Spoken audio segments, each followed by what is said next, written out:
An unidentified comet is found by Michigan State University's doctorate candidate in astronomy Kate Dibiasky. Kate carries her discovery to her professor Dr. Randall Mindy. Mindy tries to calculate the distance between the comet and planet Earth. Where he discovers the comet will collide, the Earth is about 6 months and it is big enough to trigger a global extinction event. They soon inform the threat to NASA and it confirms the results.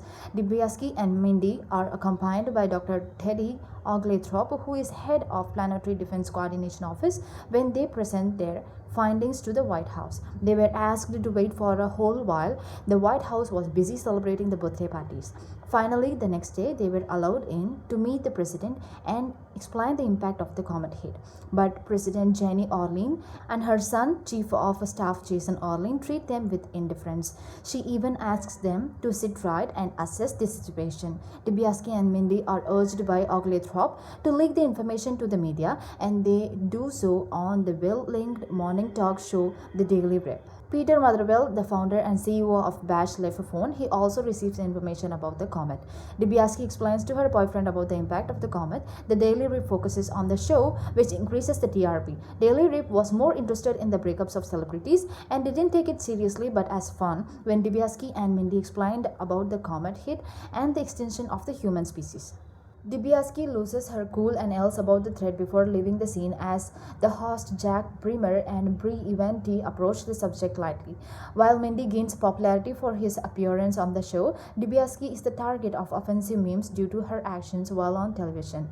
The public pays little attention to actual news concerning the comet's threat, and Orleans NASA director Jocelyn Calder, a major contributor to the organization without any astronomical experience, denies the threat.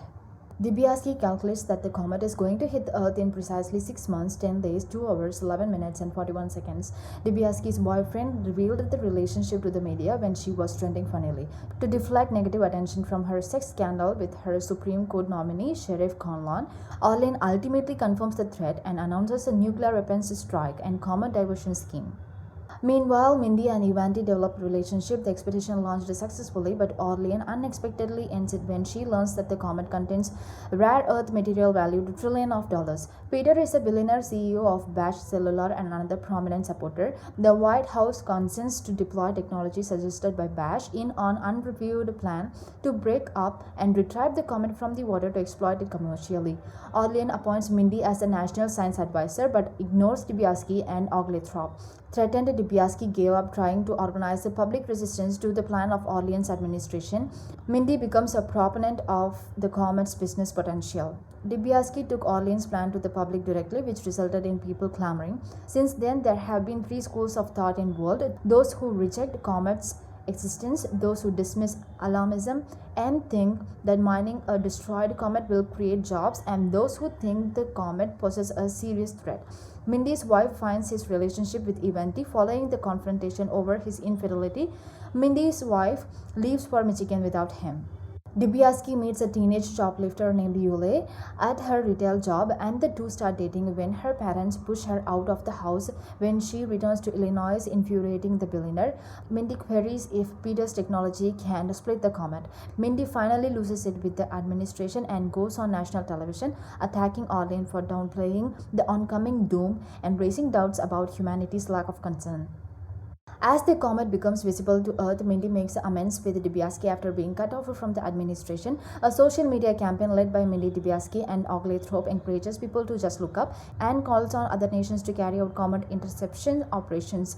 Concurrently, Orlean launched an anti-ad campaign urging people to don't look up. After Orlean and Bash denied Russia, India, and China access to the comet mining agreement, these countries prepared a coordinated deflection mission, which ultimately resulted in the explosion of their spacecraft. The comet grows in size, and Orlean's supporters begin to turn against her government.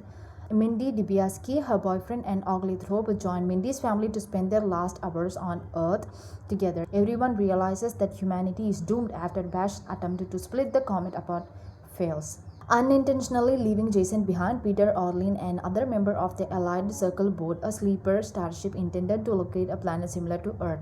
Mindy turns down Orlin's offer of 2 spots on the ship, preferring to spend one last night with his loved ones.